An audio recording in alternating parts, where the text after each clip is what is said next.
آج ملکہ 12 اپریل 2020 عیسوی 2021 عیسوی، جماعت 5ویں، اردو، گرو نانک دیو جی۔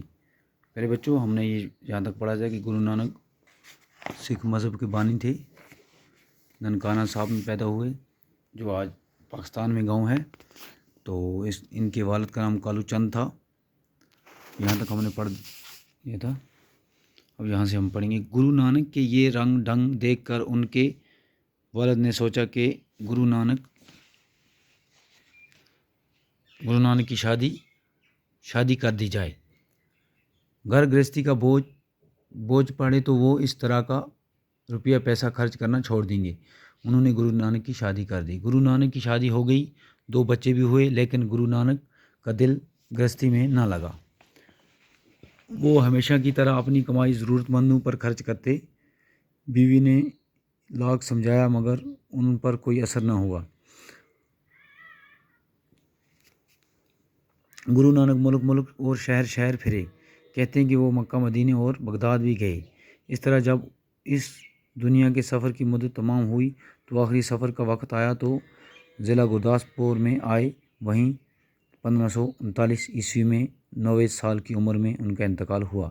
گرو نانک یہ چاہتے تھے کہ لوگ دل سے یہ بات مان لیں کہ سب انسان خدا کے سامنے برابر ہیں، اور اسی طرح ذات پات کا فرق چھوڑ دیں۔ وہ کہتے تھے کہ بڑا وہی ہے جو اچھے کام کرے اور دوسروں کی خدمت کرے۔ پنجاب کے کسانوں میں ان کی یہ تعلیمات بہت پھیلی اور رفتہ رفتہ یہ ایک مذہب بنتی گئی۔ ان کو ماننے والے سکھ کہلاتے ہیں۔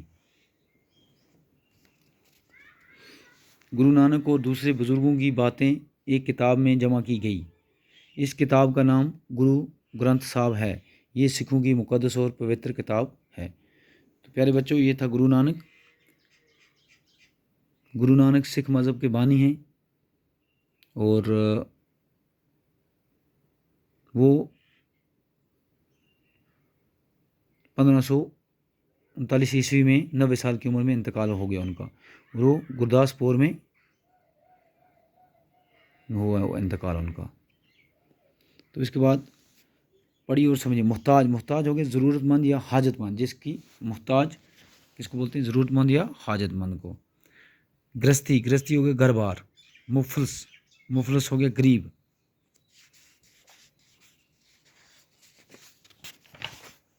رفتہ ہو گیا آہستہ۔ مقدس پاک، پوتر، پتر یہ بھی پاک ہے۔ تو کل انشاءاللہ ہم یہ آگے جو کوسچنز ہیں وہ پڑھیں گے۔